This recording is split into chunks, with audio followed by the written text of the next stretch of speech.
Hello மக்களே! நீங்க பார்த்துக்கிட்டு இருக்கிறது பவி அண்ட் கிரி ரிவ்யூஸ். டடன் டடன் டடைன்! இது பிக் பாஸ் சீசன் 7. இன்னைக்கு எபிசோட் எப்படி இருந்தது? இந்த எபிசோட் டான்ஸ் பெர்ஃபார்மன்ஸ்லாம் அட்டகாசமா இருந்தது. எல்லாரும் நல்லா பண்ணியிருந்தாங்க. ஆனா நெறைய டான்ஸ் பெர்ஃபார்மன்ஸ் இவங்க காட்டல. நல்லா இருந்த பெர்ஃபார்மன்ஸ்லாம் ஆ கூட இவங்க காட்டல.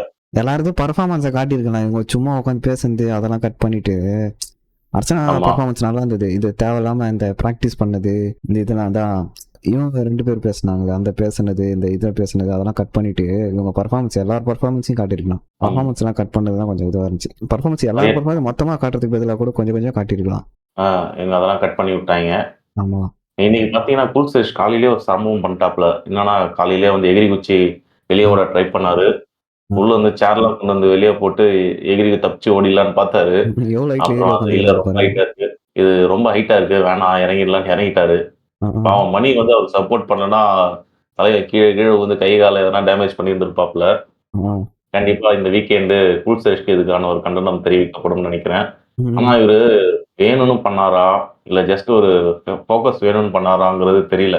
ஆனா பிக் பாஸ் அதுக்கப்புறமா இவர உள்ள கூப்பிட்டு வச்சு பேசுறப்ப கூட பார்த்தீங்கன்னா, எனக்கு ம். என்னமோ அத பார்க்குறப்போ இவரு சும்மா கன்டென்ட்க்காக இந்த மாரி ஒண்ணு பண்ணி மாட்டிக்கினாரு அப்படிங்கிற மாரி தான் எனக்கு இருந்தது. ஏன்னா இவர் போணும்னு நெனச்சவரு பாவா செல்லதுரை மாரி போய் சொல்லிட்டு, என்னால முடியவே முடியாதுங்க நான் வெளிய போறேன்னு சொல்லியிருந்தா கண்டிப்பா அனுப்பிச்சிருப்பாங்க. கிரி அது வந்து நான் பாவா செல்வதுரை தான் அந்த வீடியோ பார்த்துருக்கேன். அவர் வந்து கிட்டத்தட்ட காலையில 6 மணிக்கு போவாரு. கிட்டத்தட்ட 9, 10 மணி வரைக்கும் பிக் பாஸ் அந்த இதுக்குள்ள தான் இருப்பாரு. வெளிலும் போமாட்டாரு. என்ன வெளில அனுப்பிச்சா ஆமா. தான் போகணும்னு உட்காந்துருவாரு. அப்பதான் பிக் பாஸும் அட்வைஸ் பண்ணி பார்ப்பாரு. இது பண்ணி பார்ப்பாரு. கிட்டத்தட்ட 1 மணி நேரம் சும்மாவே உட்கார வச்சுருவாரு.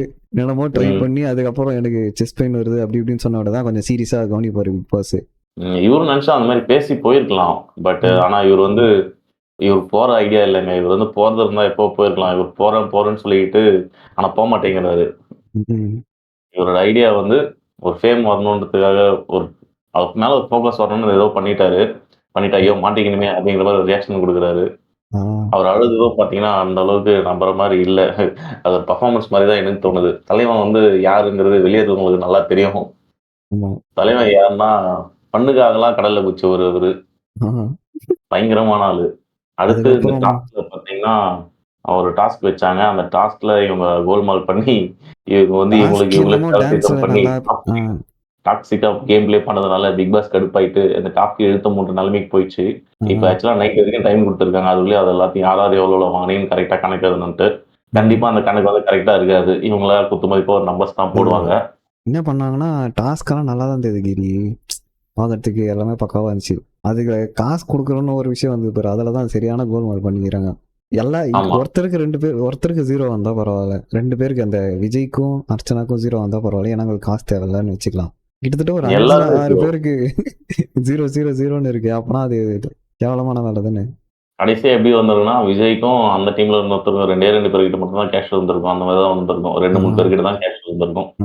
இப்போ வந்து விஜய் சூஸ் பண்றவங்க தான் வின்னர்ன்ற மாரி ஆயிருக்கும். விஜய் வந்து மாயா, பூர்ணிமால யாருனா ஒருத்தர் சூஸ் பண்ணாரு. வின் ஆயிடலாம். அந்த மாரி பிளான் போட்டிருப்பான் போல. இப்போ அதெல்லாம் பிரேக் ஆயிடுச்சு. இப்போ வந்து மாயா, பூர்ணிமாவும் எதுக்கு சண்டை போட்டாங்கன்னு நெனைக்கிற? வீக்கெண்ட்ல மாட்டிப்போமேன்னு தான் சண்டை போட்டாங்களே தவிர, அவங்க தப்பு பண்ணதுனால அவங்க சண்டை போடல. கண்டிப்பா இல்ல. ஏன்னா எப்பவுமே ம். மாயா ஒரு வேலைய பார்ப்பாங்க. என்னன்னாக்கா, எல்லா வேலையும் பண்ருவாங்க. ஆனா அவங்க மாட்டிக்கவும் கூடாது. ஆ, வீக்கெண்ட்ல அவங்கள யாரும் வச்சு ரோஸ்ட் பண்ணிடவும் கூடாது. ஆமா. அதுல ரொம்ப தெளிவா இருப்பாங்க. இப்ப என்ன சொல்றாங்கன்னா, நான் தான் லாஸ்ட்டா விளையாடினேன். என் கையில கேஷ் இருக்கணும். நீங்க ஆ, என்கிட்ட கேஷ் குடுத்துருங்க அப்படின்னு பூர்ணிமா கிட்ட கேட்கறாங்க. பூர்ணிமா நமக்கு தான் சமாளிக்க தெரியுமேங்க. நம்ம சமாளிச்சிடலாம் வாங்க அப்படின்னு ஆ. கூப்பிடுறாங்க. மாயா இல்ல, இல்ல நான் அதுல வரல அப்படின்னு சொல்லவே, தேவையில்லாம ஒரு பூர்ணிமா வார்த்தைய வேற டென்ஷன் யூஸ் ஆயிட்டாங்க. பண்றாங்க. ஆ, ஒரு கெட்ட வார்த்தை யூஸ் பண்ணிட்டாங்க மாயா. அது என்ன ஆ. வார்த்தைன்னு தெரியல. அதனால மியூட் பண்ணிட்டாங்க. அதனால பூர்ணிமா கேஷ தூக்கி போட்டு அது இதுலயும் அடிச்சு உடைச்சுட்டு போயின்னே இருக்காங்க. உள்ள போயிட்டு உட்காந்துர்றாங்க. ம், மாயா பின்னாடியே போய் சமாதானப்படுத்த போறாங்க. ம். பார்ப்போம். இந்த வீக்கெண்டு என்ன நடக்கும்ன்ட்டு. நம்மளும் எதிர்பார்ப்போம். இந்த வீக்கெண்ட் வந்து மாயா பூர்ணிமாவ கண்டிப்பா ரோஸ்ட் பண்ணுவாங்கன்ட்டு. கடைசி வன்மம். வரைக்கும் அது நடக்காது. அதான் கடைசில நானும் எப்ப பார்த்தீங்கன்னா, சொல்றது. எல்லாரும் சேர்ந்து அதான் வன்மம் கடைசில தான். சேர்ந்து பார்த்தீங்கன்னா கடைசில எல்லாரும் சேர்ந்து பார்த்தீங்கன்னா, கமல் சார தான் ட்ரோல் பண்ணிக்கிட்டு இருப்பாய்ங்க. இதுதான் தொடர்ந்து நடந்துட்டு பொட்டி பொடி எடுத்துக்கிட்டு எல்லாம் வெளியே கிளம்புங்கடா அப்படின்னு சொல்லிட்டு அனுப்பிச்சு விடணும். இந்த டாக்ஸிக்கான பீப்புள்ஸ் உள்ள வச்சு தான் இவங்க கேம் விளையாடணும்னா இந்த ஷோவே தேவையில்லை. இந்த மாதிரி வேந்துக்கினே இந்த பிரச்சனை உருவாக்குறவங்க அவங்கள இது பண்ணி அனுப்பிச்சிருக்கணும். இப்போ இவங்களால அனுப்பிச்சாங்களே விக்ரமோட ஃப்ரெண்டு அக்ஷயா அக்ஷயா. தானே. அக்ஷயாவெல்லாம் உள்ள வச்சிருந்துருக்கலாம். இல்ல இந்த அக்ஷயாவை ஷோவோட டெம்ப்ளேட்டே பார்த்தீங்கன்னா, டாக்ஸிக் தான். யார் டாக்ஸிக்கா இருங்களோ அவங்கள உள்ள வச்சுட்டு மிச்சம் எல்லாரும் வெளில அனுப்பிச்சிட்டு இருக்காங்க. ஆமா. சண்டை சண்டை போடுறியா? ஏய் என்ன அப்படிங்கிறவங்கள தான் உள்ள வச்சிருக்காய்ங்க.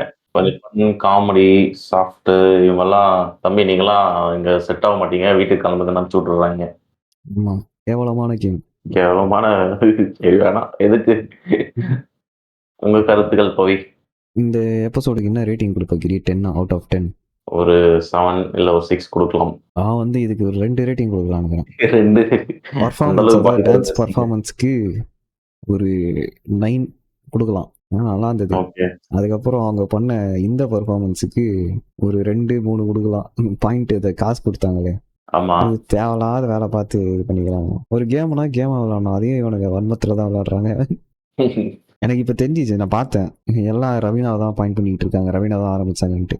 மேபி இருக்கலாம். பட் அவங்க வந்து இப்போ யார் வேணா யாருக்கு எவ்வளவு வேணா கொடுக்கலாம். அது தப்பு இல்ல. ஆ, ஆனா அவங்களுக்கு கொடுத்த கேஷ் அவங்க வந்து ஸ்ப்ளிட் பண்ணி கொடுத்துருக்க கூடாது. அப்படிதான் பிக் பாஸ் ஆமா. சொல்ல வர்றாரு. ஆமா. உங்களுக்கு வந்து அதை நீங்க வச்சுக்கோங்க. யாருக்கு வேணா கொடுத்துங்க. ஆனா உங்களுக்கு வந்த கேஷ எங்க? ஆ, அதான் வந்து பிக் பாஸ் கேட்கிறாரு. இவங்க கடைசியா என்ன பண்ணாங்கன்னா மொத்த கேஷையும் போய் ஒருத்தர்கிட்ட கொடுத்து எல்லாத்தையும் எண்ணி இவங்க கவுண்ட் பண்ணி பர்ஃபார்மன்ஸ் பண்ணி ஜெயிச்ச காசையும் எடுத்துன்னு போய் கொடுத்துருக்குறாங்க. ஆமா.